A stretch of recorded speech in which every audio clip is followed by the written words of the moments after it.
donc le digital, j'imagine, t'intéresse. Est-ce que tu as une healthy lifestyle? Ouais, ça va. Si c'est manger des légumes et du yaourt, ça va. Il y a un peu de sport aussi On va derrière. parler réseaux sociaux et healthy lifestyle. Ou c'est plutôt chips devant un écran d'ordinateur? Ouais, Attends, tu m'inquiètes. Bon, ça va. On a la forme au moins. Alors, la tendance healthy. Alors, qu'est-ce que c'est exactement? Alors, ce soir, on va essayer de décrypter ce mouvement. C'est un phénomène, en fait, qui a envahi les réseaux sociaux depuis 2016. Il est tout droit venu de Californie. Il a été mis en avant principalement par des mannequins et des hit girls, ce qu'on appelle des égéries de type Kim Kardashian ou Taylor Swift.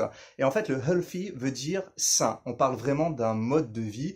C'est manger sain, faire du sport, essayer d'atteindre le meilleur de sa forme jusqu'à chercher la perfection physique. Voilà, c'est pour moi qui traduis en fait. Alors, où trouve-t-on ce phénomène? Eh bien, en fait, on a des plateformes de type Facebook, Instagram ou YouTube qui sont vraiment envahies par ce mode de vie. C'est vraiment une grande tendance. Ce phénomène a même des applications mobiles de type, par exemple, Pump Up, qui permet de partager des repas de jour ou de pouvoir partager aussi vos performances physiques. Vous avez aussi sur Instagram de nombreux hashtags qui sont liés à cette tendance, comme par exemple hashtag fit ou hashtag healthy. Exactement, voilà. Alors, il y a beaucoup de vidéos sur YouTube également. Tout à fait, Harlem. La plateforme, elle n'est vraiment pas épargnée. On trouve beaucoup de vidéos de fit girl. D'ailleurs, on ne peut pas s'empêcher de penser que ce phénomène, eh bien, il touche majoritairement, les femmes. Et les thèmes tournent principalement toujours autour de séances d'entraînement que vous pouvez reproduire chez vous ou même de recettes de cuisine. Bah oui, parce qu'on a le sens des priorités, les femmes. C'est C'est pour moi ça, merci.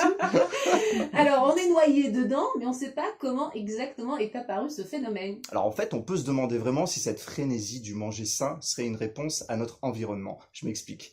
On parle souvent d'allergies alimentaires, de gluten, de lactose, d'OGM, bref, d'additifs incontrôlables dans notre alimentation. Eh bien en fait, on pourrait se poser la question si le healthy lifestyle ne serait tout simplement qu'un coup de gueule aux industriels ou à la société de consommation. D'accord. Alors, les acteurs derrière cette tendance. Alors, c'est très important de différencier deux types d'acteurs. Vous avez principalement les initiatrices et stars du healthy lifestyle qui lancent plutôt des régimes, des secrets de beauté, tels que Gwyneth Paltrow ou Elle Macpherson. Et vous avez aussi des professionnels de type Lucy Woodward qui sont plus des coachs fitness sur YouTube et qui vont vraiment être suivis par des millions d'abonnés. Alors, le healthy lifestyle au Maghreb, ça donne quoi? Alors, on va parler de recettes d'eau et de jus de détox. Alors, c'est pas super encourageant, ou à base d'herbes, de fruits ou de légumes.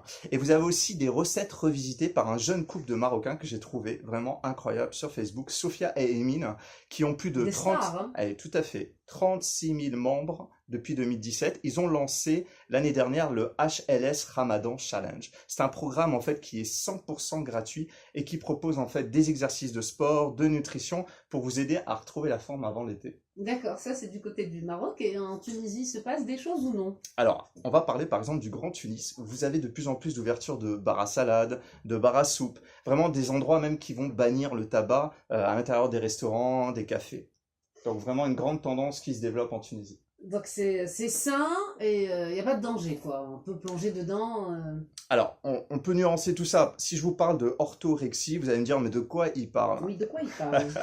Eh bien, en fait, c'est un mot qui est apparu en 2000, qui a été proposé par des nutritionnistes et médecins. En fait, il parle de troubles d'obsession à l'alimentation saine. Ils sont pas